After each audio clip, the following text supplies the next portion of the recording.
बिस्मिल्लाहिर्रहमानिर्रहीम। दोस्तान मोहतरम, तुसां देखदे पे हो सराइकी जोग टीवी। मैं हाँ तुहाडा अपना वसेब दा एक छोटा जिहा शायर, छोटा जिहा फनकार शऊर नासिर।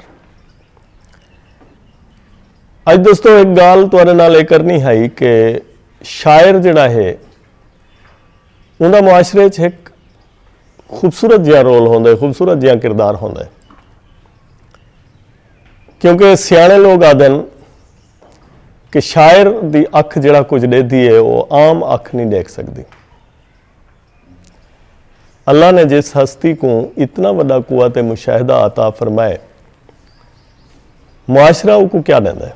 जहन्नम पेट दा शायर कुल हो भी रिज़्क तलबेंदे, जमाना सिर्फ वाहवा दे सिवा शायर को क्या देंदा है। ये जमाना सिर्फ वाहवा देंदे वाकई, लेकिन शायर की भी ज़रूरियात होने। शायर भी एक जिंदा मखलूक है, उनके भी जिंदगी के कुछ हकूक भी हैं, कुछ ज़रूरियात भी हैं, कुछ सहूलियात भी चाहिए।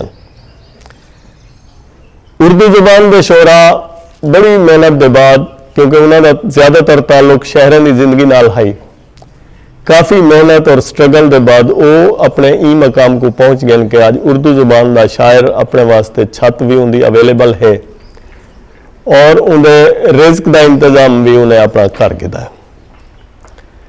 लेकिन सराइकी शायर, क्योंकि सराइकी शायर देहात के नाल वाबस्ता होंगे, उनकी जिंदगी देहाती जिंदगी होंदी है, उत्थां वैसे ही सहूलियात का फुकदान होंगे, तो वल शायर जाए बेजरर शख्स को जिहड़ा कहीं दे अगू हथ वधावन मुनासिब नहीं समझता, उनको जिंदगी की सहूलतां, जिंदगी दी ज़रूरतां किवें मिल सन।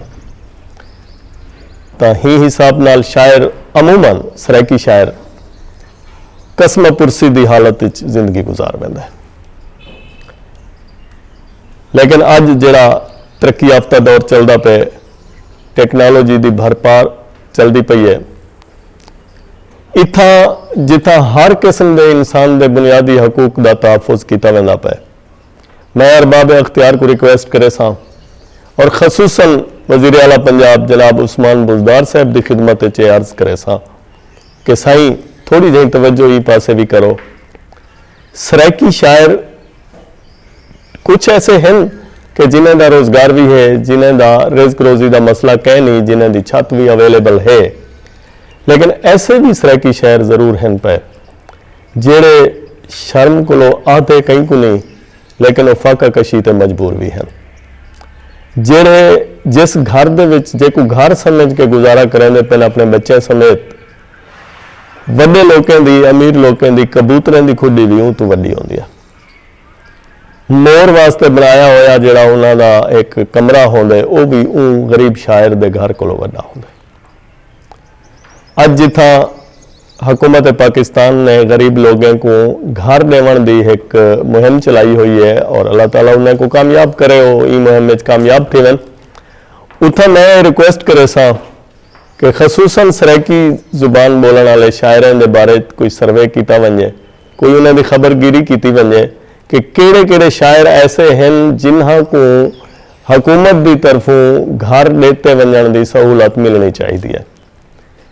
शायर मंगसी ना आके इवें ढेर सारे सूबे के ढेर सारे लोगों को सेहत कार्ड मिलन, लेकिन शायर कहीं बन के लाइन च लग के सेहत कार्ड ना गिन सी, क्योंकि उनका मिजाज ब्याह होंदा है, आम आदमी का मिजाज ब्याह होंदा है।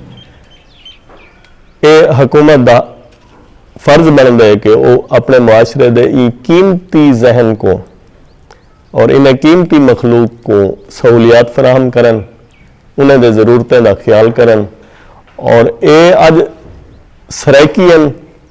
सराइकी थी कि पंजाब की बड़ी कुर्सी पर बैठन, तो अज इन्होंने को मौका है कि अपनी सराइकी जुबान के शायरों वास्ते कुछ कर सकन।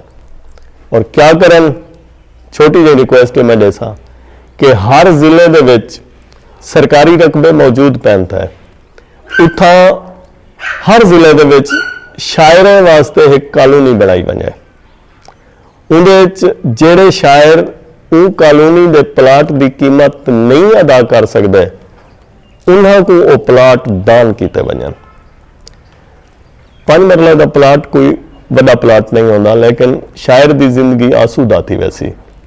कुछ शोरा ऐसे हैं जेड़े वो प्लाट की कीमत किस्तें के उत्ते अदा कर सकते, और वो अपने आप को इन्ना लुके सन, वो आखसन के असन जनाब किस्तां भरने हैं, क्योंकि शायर गैरतमंद होंगे, शायर हसास होंगे, उनको अपना भी एहसास होंगे, मुआशरे का भी एहसास होंगे, हुकूमत का भी एहसास होंगे। उन्हें को किस्तें ते गिनन रकम। कुछ ऐसे होने जेड़े घर नहीं बना सकते।